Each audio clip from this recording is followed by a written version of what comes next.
वहाँ हम चोरी कैले गए, चोरी करे अरे जाएगा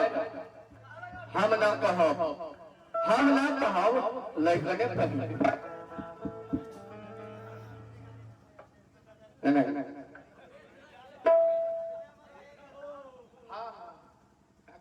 भैया जब चोरी करत रहली हमका तो दादा रे दादा इनके बाप पर बात ख्याल कर गए का कहीं आज नहीं अगला 2024 में 2024 में चाचा जी इनकर ऑपरेशन हो रहा है ये बहुत हरियर मिर्चाई की चटनी खाता है। दो शिविर की ऑपरेशन हो रहा है ब्याह जी के हाले की बात है। अरे खूनी बात है जरी औंधा हाले रे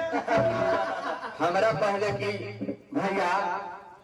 सतनी मदद कर दो हमारा स्कूटरवा से पहुंचा दो एक दिन क्लास की छोड़ दो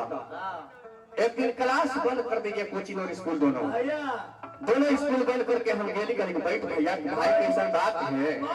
अब भाई के न रही तो करा रहे पीछे स्कूटर पर बैठा के चाचा जी तो ही मरबाई तरह का बात छिला तू लो जो बैठा के ले गई डॉक्टर साहब तो डॉक्टर साहब बोले कि ऑपरेशन करने पड़ेगा ये तो कर दी भाई के जान बचाई गाना बजाना के साथ गाड़ियों गलौज कर बचाना तो जरूरी नहीं भाई भाई न है कहले कि चलो ठीक है कर दी तो कितना दिन रहे पड़ी भाई तो डॉक्टर साहब कितना दिन रहे पड़ी हम कहले डॉक्टर साहब की 8 दिन रहे पड़ी काम ई बौसी के ऑपरेशन होई ओकर बाद सेटलमेंट हो जाई तब एकरा घरे ऑपरेशन हो गई मलिकार संडे के ऑपरेशन हो गई अगला संडे के पहुंच गई विद्यालय में छुट्टी रहले हम चल गए कि भाई के लावे जाता नहीं ब्याह जब गईली वहां से लैली घरे तो वहाँ मलहम दिहले कि रोज सुबह शाम लगई हो लाई दोनों टाइम दवाई हाँ कहले कि तो जहाँ जखम है ता तो गेले तो कहले कि आगे घरवा के पर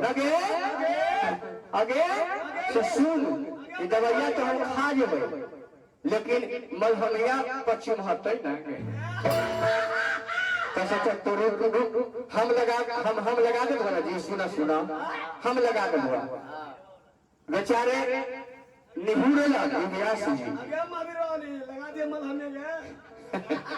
निहुरे भैया व्यास जी निहुरे